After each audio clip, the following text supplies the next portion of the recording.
अस्सलाम वालेकुम। आज के लेक्चर में हम कॉम्प्लेक्स प्लेन या जिसको आर्गेंट प्लेन या कोसियन प्लेन भी कहते हैं इसको हम डिस्कस करेंगे। बेसिकली देखेंगे हम रियल नंबर्स को हम रियल लाइन पे शो करते हैं। 1D होता है, 2D होता है, 3D होता है। सेम अब हम देखेंगे कि कॉम्प्लेक्स नंबर्स को शो करने के लिए कौन सी प्लेन यूज़ की जाती है और इसको किसने इंट्रोड्यूस करवाया था। देन उसके बाद हम देखेंगे कि मॉडुलस ऑफ जी क्या है, मींस के जी का मोड जो है वो हम कैसे फाइंड आउट करते हैं, ये आया कहाँ से है। और उसके बाद इससे रिलेटेड ये कुछ बहुत ही इम्पोर्टेंट प्रॉपर्टीज़ हैं, इनको भी हम डिस्कस करेंगे। तो चलें आज का अपना लेक्चर स्टार्ट कर लेते हैं। बिस्मिल्लाहिर्रहमानिर्रहीम। तो सबसे पहले देखें कि अगर मैं सिंपल रियल नंबर्स की बात करूं तो रियल नंबर्स का आपको पता है कि हम इसको डिनोट कर सकते हैं रियल लाइन पे। मींस के ये ज़ीरो लेफ़्ट साइड पे हम पॉजिटिव राइट करते हैं, नेगेटिव राइट करते हैं, और राइट साइड पे जो होते हैं वो पॉजिटिव नंबर्स राइट करते हैं, 1 2 3 एंड सो ऑन। अच्छा, अब अगर सेम यहाँ पे आपके पास कोई कॉम्प्लेक्स नंबर आ जाए, मैं कहती हूँ आपको कॉम्प्लेक्स नंबर एक गिवन है 2,3, या इसको इनफैक्ट ऑर्डर पेयर में राइट करें तो 2 3 आता है। अगर सिंपल मैं z इक्वल 2 + 3i लिखूँ तो ये भी हमारा यही सेम कॉम्प्लेक्स नंबर ही है। तो अब देखिए इसको हम बेसिकली रियल लाइन पे शो नहीं कर सकते।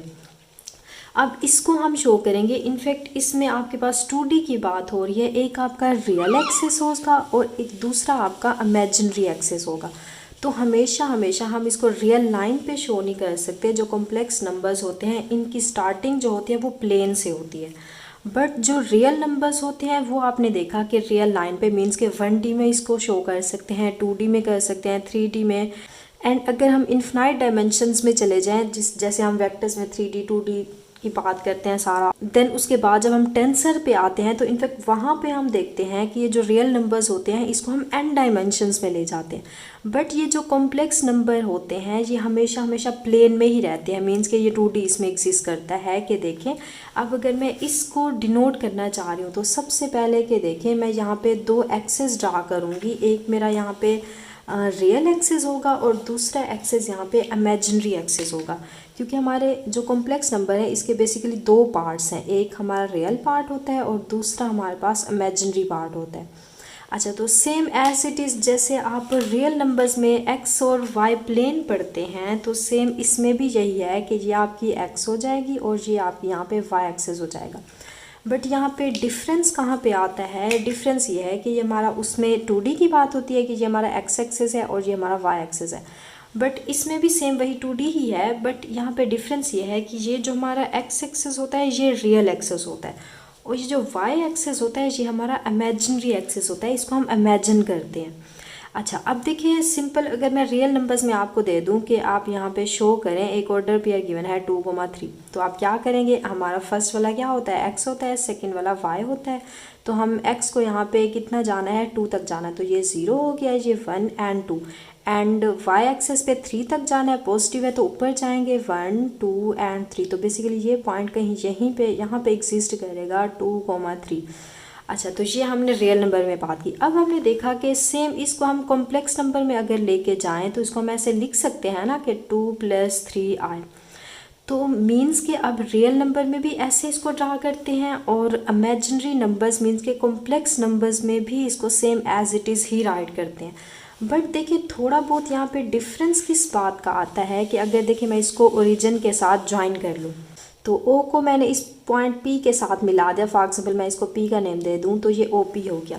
अच्छा, अब देखिए ये डिफरेंस यहाँ पे इस बात का आता है कि जो ये कॉम्प्लेक्स नंबर्स होते हैं इनफैक्ट ये अब ये हमारा एक यहाँ पे ओ पी ये डिस्टेंस रियल नंबर्स में भी बात होगी, बट अगर मैं इसको कॉम्प्लेक्स नंबर में ले जाऊँ तो ये मेरा एक पॉइंट भी होगा, बट रियल नंबर में जस्ट ये पॉइंट है। अगर कॉम्प्लेक्स नंबर में मैं 2,3 की बात करूँ, अब ये मेरा पॉइंट भी होगा और अब ये मेरा वेक्टर भी होगा जिसकी डायरेक्शन जे है, और जो वेक्टर हमें गिवन है वो 2 + 3i है। क्लियर होगी बात कि जस्ट सिंपल अगर मैं 2,3 रियल नंबर्स में बात करती हूँ तो ये जस्ट ओनली मेरा यहाँ पे एक पॉइंट है और कुछ भी नहीं है, और जिसका अगर मैं डिस्टेंस ओरिजिन से फाइंड करना चाहूँ तो वो ओपी होगा। बस इतना है रियल नंबर्स में। बट अगर इसी चीज़ को मैं कॉम्प्लेक्स नंबर्स में देखती हूँ तो ना सिर्फ ये मेरा पॉइंट है बल्कि ये मेरा एक वेक्टर भी है, ओपी वेक्टर है जिसको आप पोजीशन वेक्टर कहते हैं, और यहाँ पे ये इसकी डायरेक्शन जो है ये है। अच्छा, एक और बात वेक्टर्स में हमने सीखी थी कि वेक्टर्स जो होते हैं उनको हम रोटेट नहीं कर सकते बट हम ट्रांसलेट कर सकते हैं। अब सेम अगर इसी वेक्टर को मैं यहाँ पे मूव कर दूँ, यहाँ पे इसको ट्रांसलेट कर दूँ, इनफैक्ट रोटेट नहीं किया इसकी मैंने, देखिए रोटेशन चेंज नहीं की, जिस भी डायरेक्शन में था जितनी इसकी लेंथ थी मैंने उतनी ही ड्रा की है। अगर सेम इसी वेक्टर को मैं यहाँ पे ट्रांसलेट कर दूँ, रोटेट नहीं करना, आपने ट्रांसलेट करना है। तो इस पूरी एक्स वाई एक्सेस के अंदर आप इसको कहीं पे भी उठा के इसको दें तो आप यहाँ पे इसको कर सकते हैं। तो रियल और कॉम्प्लेक्स नंबर्स में इतना डिफरेंस है। क्लियर होगी बात? तो ये तो हमारी होगी यहाँ पे कॉम्प्लेक्स प्लेन, कि हम कॉम्प्लेक्स नंबर्स को प्लेन के अंदर शो कैसे करते हैं, और रियल और कॉम्प्लेक्स नंबर को जब हम प्लेन के अंदर शो करते हैं तो इन दोनों में डिफरेंस क्या होता है। अच्छा, देन उसके बाद अब एक और टर्म यहाँ पे आती है कि मॉडुलस। जैसे कि अभी मैंने आपको बताया कि अगर मैं यहाँ पे एक, अब इन जनरल हम बात कर लें कि एक हमें यहाँ पे z गिवन है जो कि है x plus iota y, in general में बात कर रही हूँ। अच्छा, अब इसको अगर मैं ड्रा करूँ तो ये कुछ यहाँ पे z हमारा होगा, ऑर्डर पे हमें राइट कर x कोमा ये y हो जाएगा, एंड ये मैं कहती हूँ ये z का नेम दे दिया और यहाँ पे इसको o का नेम दे दिया। अब इस पर एक परपेंडिकुलर अगर मैं ड्रा करूँ तो आपको पता है ये हमारा x है और ये डिस्टेंस जो है ये हमारा y है, और यहाँ से यहाँ तक का डिस्टेंस जो है, तो अगर इसको मैं यहाँ पे r का नेम दे दूँ तो बाय यूजिंग पैथागोरस थ्योरम अगर मैं यहाँ पे r को फाइंड आउट करना चाह रही हूँ तो ये जस्ट सिंपल क्या हो जाएगा, x square plus y square. अब इसका स्क्वायर होगा तो ख़त्म करने के लिए हम यहाँ पे रूट लगा देंगे। अब बेसिकली यहाँ पे देखें ये जो r था हमारा ओजी डिस्टेंस है। अब देखिए कॉम्प्लेक्स नंबर्स के अंदर हम इसको मॉडुलस कहते हैं और इसको हम डिनोट करते हैं z के मोड से। तो अब देखिए यहाँ पे बहुत ही इजीली हमारा यहाँ पे फार्मूला आ गया z मोड का। तो जब भी आप कोई भी आपको z गिवन हो उसका मॉडुलस फाइंड करना होगा तो जस्ट सिंपल आप इस फार्मूले को यूज़ करेंगे कि उसके रियल पार्ट का स्क्वायर करना है एंड उसके इमेजिनरी पार्ट का स्क्वायर करना है। इसमें देखिए अयोटा को नहीं लेना, just real access real part लेना है, जस्ट इमेजिनरी दोनों का स्क्वायर करके उनको एडअप करके उसकी आपने रूट ले लेनी है। तो इसका मतलब हुआ कि z मोड का आंसर जो है हमेशा हमेशा हमारे पास पॉजिटिव आएगा, भले x और y हमारे पास दोनों नेगेटिव हो, स्क्वायर उसको पॉजिटिव कर देगा, देन रूट के अंदर कोई पॉजिटिव नंबर हो तो उसका आंसर हमेशा पॉजिटिव ही आता है। अच्छा, इसी को देखिए आप एक और फार्मूले से भी, इनफैक्ट डिस्टेंस फार्मूला अगर अप्लाई करें तो तब भी आप इसको वो कर सकते हैं, फाइंड आउट कर सकते हैं कि देखिए यहाँ पे अगर मैं o को ऐड कर लूँ, ये मेरा पॉइंट 0,0 है और ये मेरा जो पॉइंट है ये x, y है। तो जस्ट सिंपल आप इस पर डिस्टेंस फार्मूला अप्लाई कर दें। वो क्या होता है कि x2 माइनस x1 होल का स्क्वायर, तो यहाँ पे x माइनस 0 होल स्क्वायर हो जाएगा plus y minus 0 whole square, whole की रूट आ जाएगी। तो अगेन आपके पास सेम यही फार्मूला आ जाएगा। तो जस्ट सिंपल यहाँ पे आप पैथागोरस थ्योरम अप्लाई करें या डिस्टेंस फार्मूले से इसको यूज़ करके यहाँ पे फाइंड करें मॉडुलस को, मॉडुलस ऑफ z, तो आप इजीली इस फार्मूले को यहाँ से जनरेट कर सकते हैं। अच्छा, अब जो मेन इसमें हमारा पर्पस है, जो हमारी मेन इसमें बात आती है कि इस फार्मूले को यूज़ करके हम कुछ यहाँ पे प्रॉपर्टीज़ को डिस्कस करें। अब देखिए यहाँ पे हम जस्ट सिंपल एक एग्जांपल ले लेते हैं, दैट उसी एग्जांपल को यूज़ करके ये सारी प्रॉपर्टीज़ हम करेंगे। कि देखिए फॉर एग्जांपल यहाँ पे मैं लेट कर लूँ, आप देखिए प्रॉपर्टीज़ कुछ ज़्यादा थी, इनफैक्ट ये मैंने डिफरेंट बुक से कलेक्ट किए हैं, तो यहाँ पे पहले इनको कर लेते हैं ताकि रेस करके हमारी स्पेस थोड़ी ज़्यादा हो जाए। कि अब देखिए यहाँ पे मैं अगर z कोई भी यहाँ पे लेट कर लूँ, बहुत ही सिंपल एग्जांपल ले लेते हैं 1 + i, ये एक हमें कॉम्प्लेक्स नंबर गिवन है।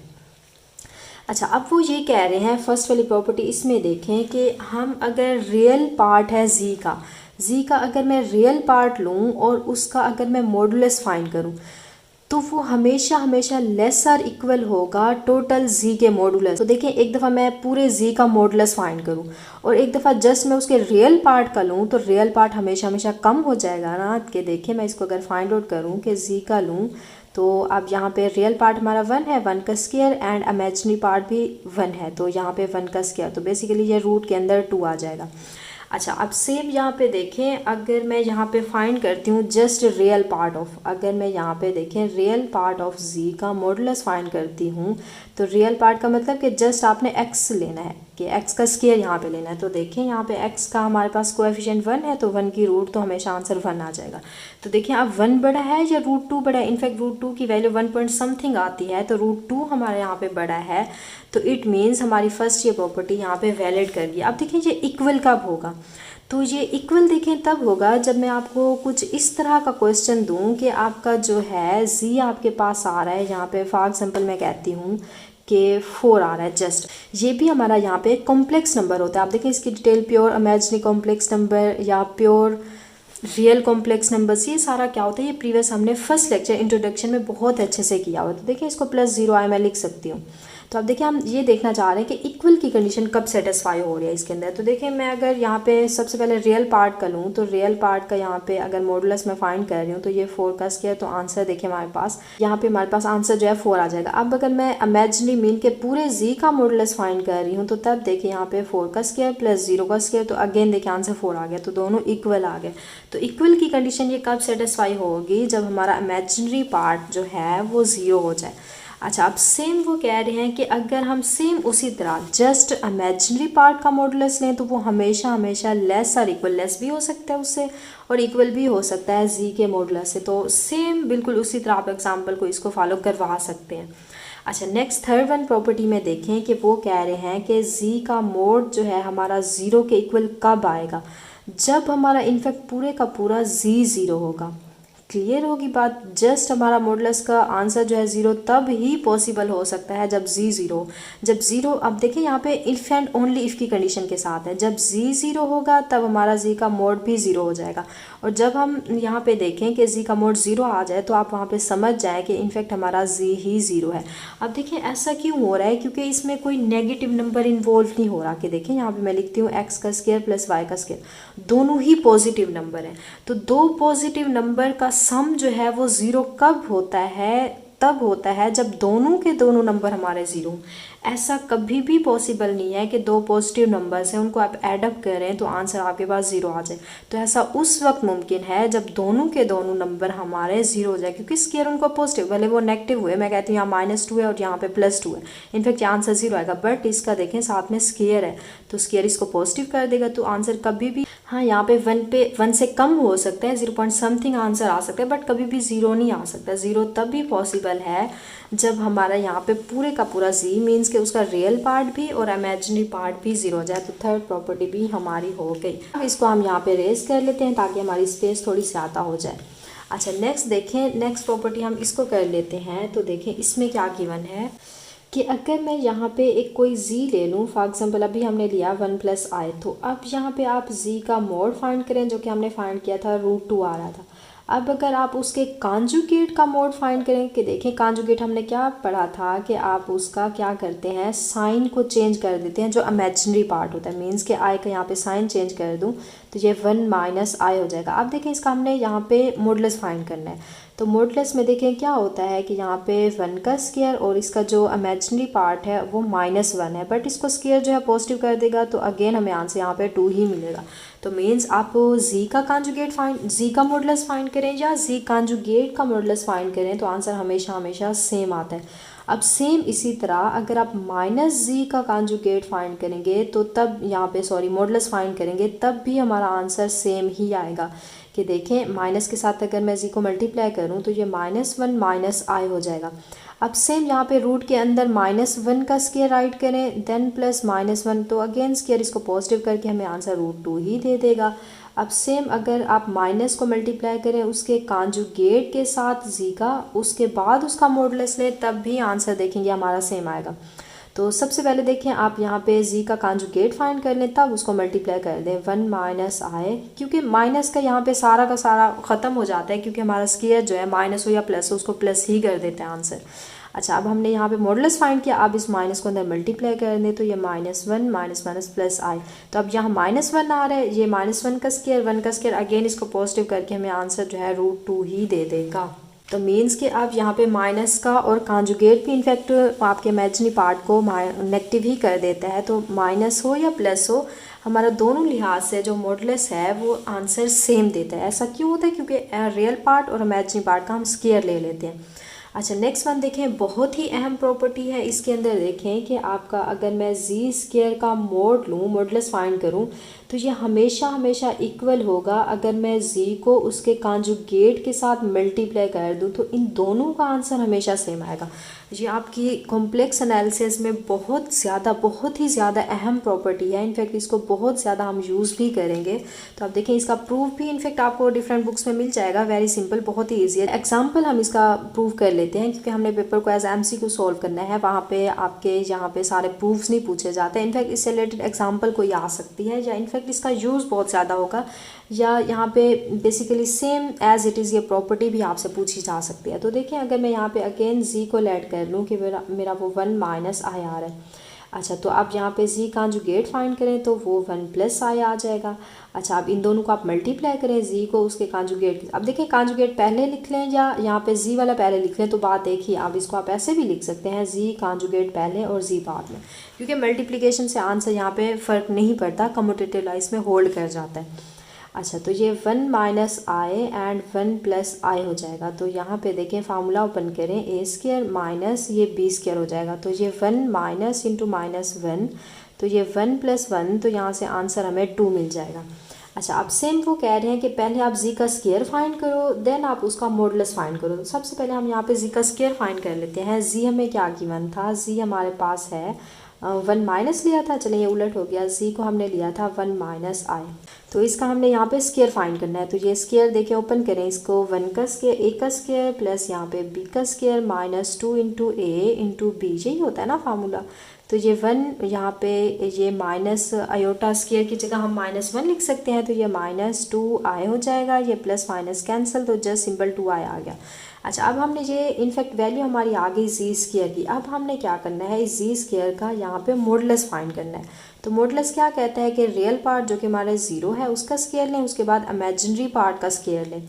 तो ये इनफैक्ट हमारे पास 2 का स्क्वायर, स्क्वायर से रूट कट, तो हमारा 2 आ गया। तो देखें दोनों का जो आंसर है हमारे पास सेम आ गया। तो मीन्स ये हमारी प्रॉपर्टी हर टाइम कोई भी इनफैक्ट आप यहाँ पे कॉम्प्लेक्स नंबर उठा लें, कोई रियल नंबर उठा लें, उसके लिए हमेशा हमेशा ये होल्ड करेगी। रियल मैंने क्यों कहा, क्योंकि हमने देखा था कि जो रियल नंबर्स होते हैं वो भी कॉम्प्लेक्स नंबर्स ही होते हैं। कॉम्प्लेक्स का सबसेट होता है जो रियल नंबर्स होते हैं। हर रियल नंबर कॉम्प्लेक्स हो सकता है, बट हर कॉम्प्लेक्स नंबर जो है वो रियल नहीं होता। अब जो प्रॉपर्टीज़ हम कॉम्प्लेक्स में पढ़ रहे हैं ये सारी की सारी रियल में भी होल्ड कर जाते हैं, क्योंकि कॉम्प्लेक्स नंबर के अंदर रियल नंबर्स भी इंक्लूड हो जाते हैं। अच्छा, देन सेम अब इसी तरह नेक्स्ट वन को देखें, ये हमने कर ली। नेक्स्ट वन हमारे पास प्रॉपर्टी गिवन है कि अगर आपको कोई भी यहाँ पे जी गिवन हो, जैसे 1 प्लस आई हमने लिया था, कि अगर आप उस जी का पहले मोड फाइंड करें देन उसका स्क्वायर फाइंड करें, तो यहाँ से जो आंसर आएगा, और अगर आप ऐसे नहीं करते, आप जस्ट सिंपल देखें ये ज़्यादा इजी हो जाएगा। आप क्या करें कि जो हमारा जी है उसका जस्ट सिंपल रियल पार्ट ले लें। जी लिया, जी का जस्ट रियल पार्ट लिया, उसका आपने स्क्वायर किया, तो हमेशा हमेशा इन दोनों का आंसर सेम आएगा। कि देखें अगर मैं इस जी का आपसे बोलूं कि इस जी का मोड फाइंड करें और उसका स्क्वायर फाइंड करें, तो देखें मोड फाइंड करें देन उसका स्क्वायर फाइंड करें, थोड़ा ये टाइम कंज्यूमिंग हो जाता है। तो जस्ट सिंपल आपने प्रॉपर्टी अप्लाई कर लेनी है कि प्रॉपर्टी क्या है कि आपने लेना है जी का रियल पार्ट। रियल पार्ट क्या है, हमारे पास 1 आ रहा है, तो उस 1 का स्क्वायर करें तो आपके पास आंसर जो है वो 1 आएगा। बट एक और बात, ये इक्वल भी हो सकता है और आपके पास ये वाली टर्म जो है ये बड़ी भी हो सकती है। तो इस प्रॉपर्टी को आपने ध्यान से देखना है कि ये वाली टर्म जो है ये बड़ी भी हो सकती है। रियल पार्ट ऑफ जी जो ले रहे हैं और उसका स्क्वायर कर रहे हैं, तो ये आपकी टर्म जो है वो ग्रेटर भी हो सकती है। सेम यही रिजल्ट आपका होल्ड कर जाता है इमेजिनरी नंबर्स के लिए। आप देखें यहाँ पे एग्जाम्पल आप खुद भी कर सकते हैं। जस्ट मेरा पर्पज़ ये था कि डिफरेंट बुक से यहाँ पे मॉडुलस से रिलेटेड जो भी जितनी भी प्रॉपर्टीज़ आ रही हैं वो मैं आपको यहाँ पे बता दूँ। तो इनफैक्ट यार सारी यहाँ पे राइट की हुई है। अब इसको एज इट इज़ आप इनको मेमोराइज कर लें, एज इट इज़ भी इनफैक्ट पेपर में पूछी जा सकते हैं। तो देखिए SMCQs जब आप पेपर सोल्व करते हैं तो आपका टाइम जो होता है बहुत ज़्यादा शॉर्ट होता है। तो वहाँ पे हर ऑप्शन जो 4 ऑप्शंस गिवन हूँ, अब बेसिकली यहाँ पे मैं ऑप्शन आपको दे दूँ कि क्या ये हमारे पास जो ये है यहाँ पे ये वाली टर्म जो है ये इक्वल होती है, क्या ये वाली टर्म ग्रेटर और इक्वल होती है, ये वाली टर्म इससे लेस और इक्वल होती है या इक्वल नहीं होती। तो अब इन ऑप्शंस को आप अगर आप मेमोराइज करके बैठे होंगे आप जल्दी से इसको पिक कर पाएंगे कि ये वाला ऑप्शन जो है राइट है। और अगर आप इसको सोल्व करने बैठे, कोई स्पेसिफिक एग्जांपल आप ले लें, आप इसको सोल्व करें, इसको चारों ऑप्शन को सोल्व करें, आंसर तो आपको मिल जाएगा बट आपका टाइम इतना ज़्यादा कंज्यूम हो जाएगा कि आपके बाकी एमसीक्यूज़ जो हैं उनके लिए टाइम शॉर्ट होगा, वो आपके रह जाएंगे। तो क्लियर है, बहुत बेहतर होगा इनकी आप प्रैक्टिस करें, बार बार इनको मेमोराइज करके इनको बार बार राइट करें, ज़ुबानी राइट करें, देख के राइट करें, फिर आपके ये इंशाल्लाह बहुत अच्छे से क्लियर होंगे। हाँ, अगर कोई आपको याद नहीं हो रही पहले उसका आप प्रूव कर लें कि कोई आप रैंडम एग्जांपल उठाएं, जैसे हमने ये 1+i लिया, आप यहाँ पे 2+3i ले सकते, कोई भी आप कॉम्प्लेक्स नंबर यहाँ पे लेके इनको आप प्रूव करें, इन एग्जांपल्स पे अप्लाई करें। तो ये आप देखेंगे जब एग्जांपल पे अप्लाई करेंगे आपकी ये होल्ड कर जाएगी, तो आपका जो ये रिज़ल्ट होगा कभी भी आपको नहीं भूलेगा। क्लियर हो की बात। अब मैं सारे आपको करवाने बैठूँ, एक तो लेक्चर बहुत ज़्यादा लेंथी हो जाएगा और दूसरा ये बहुत ही इजी प्रॉपर्टीज़ हैं, जस्ट मैं इसलिए आपको यहाँ पे करवा रही हूँ कि मैंने बहुत डिफरेंट बुक से इनको कलेक्ट किया है। कुछ बुक्स में भी आप कोई बुक उठाएं उसमें 2-3 प्रॉपर्टीज़ जो इसमें इंक्लूड है वो ना हो, मैंने 2-3 बुक से एट अ टाइम इसको कलेक्ट किया है, तब जाके ये सारे यहाँ पे मैंने राइट किए हैं। तो कोई भी प्रॉपर्टी मैं कहती हूँ आपकी मिस ना हो, तो इसलिए मैंने यहाँ पे राइट किए हैं। वैसे तो देखा जाए बहुत ही ईजी है, बहुत ही सिंपल है और उसको आपको याद ही करना पड़ेगा। सेम जैसे अब हमने रियल पार्ट में किया, सेम अगर आप यहाँ पे जी का मॉडुलस फाइंड करें, उसका स्क्वायर लें, देन हमेशा ये ग्रेटर और इक्वल टू होगा उसके इमेजिनरी पार्ट ऑफ जी और उसका स्क्वायर से। अब यहाँ पे रियल आ जाए, इमेजिनरी आ जाए, साइन हमेशा ये ग्रेटर और इक्वल का सेम ही रहेगा। अच्छा, नेक्स्ट वन प्रॉपर्टी हमें ये कह रही है कि अगर दो आपको यहाँ पे कॉम्प्लेक्स नंबर्स गिवन है, एक मैं कह दूँ नेम दे दूँ Z1 का और दूसरे को Z2 का, तो अगर इन दोनों को मल्टीप्लाई करके आप इनका मॉडुलस फाइंड करते हैं या आप इनका सेपरेट मॉडुलस फाइंड करके देन आप इन दोनों को मल्टीप्लाई करते हैं, तो ये ग्रेटर और इक्वल नहीं होंगे, लेस और इक्वल नहीं होंगे, जस्ट सिंपल इन दोनों का आंसर जो का हमेशा सेम आएगा। कि मैं अगर आपसे कहती हूँ कि Z1 mode multiply Z2 mode find करें, तो दोनों का अलग अलग मोड फाइंड करें, तो ये थोड़ा ज़्यादा लेंथी हो जाएगा। तो आप क्या करेंगे, दोनों को आप मल्टीप्लाई करेंगे, देन उनका मॉडुलस फाइंड करेंगे, तो दोनों का आंसर हमेशा सेम आएगा। क्लियर होगी बात। अब ये इक्वालिटी की है, ग्रेटर और इक्वल, लेस और इक्वल की यहाँ पे कोई कंडीशन नहीं है, हमेशा कोई भी रैंडम एग्जाम्पल ले लें ये हमेशा होल्ड करेगी और ये हमेशा इक्वल ही होंगे। अब सेम यही प्रॉपर्टी हमारी अप्लाई हो जाती है अंडर डिवीजन, कि आप दो कॉम्प्लेक्स नंबर्स को डिवाइड करें और उसका मॉडुलस लें, या आप दोनों का मॉडुलस लेके देन उसको डिवाइड करें, तो आंसर हमेशा दोनों का सेम आएगा। बट ये आपने ख्याल रखना है कि अगर आप Z1 ऊपर राइट कर रहे हैं तो हमेशा Z2 ऊपर ही आएगा। देन इन दोनों का आप सेपरेट मोड फाइंड करें या दोनों का कंबाइन मोड फाइंड करें, तो दोनों का जो आंसर है वो सेम आएगा। अब ऐसे नहीं कर देना ऊपर यहाँ Z1 है तो यहाँ Z2, नीचे Z1, तो ये गलत हो जाएगा। ऊपर अगर Z1 है तो दोनों साइड पे ऊपर ही Z1 होना चाहिए, डिवाइजर में दोनों में Z2 जो है वो डिवाइजर में दोनों का Z2 ही होना चाहिए। अच्छा, सेम अब यहाँ पे मल्टीप्लिकेशन के लिए इनफैक्ट ये आपकी जो है ये इनफैक्ट रेपिटेशन हो रही है, एक ये वाली प्रॉपर्टी और एक ये वाली प्रॉपर्टी, ये दोनों इनफैक्ट सेम ही है, तो ये रिपीट हो गया, इसको आप छोड़ दें। अच्छा, नेक्स्ट वन प्रॉपर्टी में देखें कि जैसे अभी हमने बात की कि अगर मैं यहाँ पे जी स्क्वायर का मोड फाइंड करती हूँ, तो ये हमने देखा किसके इक्वल था, जी का बार और ये जी कॉन्जुगेट सी था, या इसको इनफैक्ट ऐसे भी लिख सकते हैं कि जी और जी का कॉन्जुगेट। यहाँ पे देखें अगर मैं इसको Z1 Z2 whole mode square कर दूँ तो ये हमेशा इक्वल आ जाता है कि Z1, जैसे यहाँ पे हमने Z1 Z2, यहाँ एक जी था तो एक लिखा, यहाँ दो है तो दोनों को लिखें। देन उसके बाद इन दोनों का आप यहाँ पे कॉन्जुगेट फाइंड कर लें, तो एक जी के लिए भी और दो जी के लिए भी ये प्रॉपर्टी जो है सेम होल्ड कर जाती है। अच्छा, अब सेम नेक्स्ट वन प्रॉपर्टी है, ये बहुत ही ज़्यादा अहम है, इनफैक्ट हम इसको ट्राइंगुलर इनइक्वालिटी भी कहते हैं। कि देखें अगर आप Z1 को एडअप करते हैं Z2 के अंदर, देन उसका आप मॉडुलस फाइंड करते हैं, तो अब अगर मैं आपसे कहती हूँ कि आप इसका ज्वाइन करके इसको फाइंड करें या इसका आप सेपरेट फाइंड करें, तो अब देखें या क्या ये आंसर एक दूसरे के इक्वल होंगे, क्या ये आंसर्स जो हैं एक दूसरे से लेस होंगे, ये वाला लेस होगा या ये वाला लेस होगा, ये ग्रेटर होगा या ये ग्रेटर होगा, या इक्वल तो इनफैक्ट ये आ सकते हैं, बट लेस और इक्वल की कंडीशन यहाँ पे आपने बतानी है।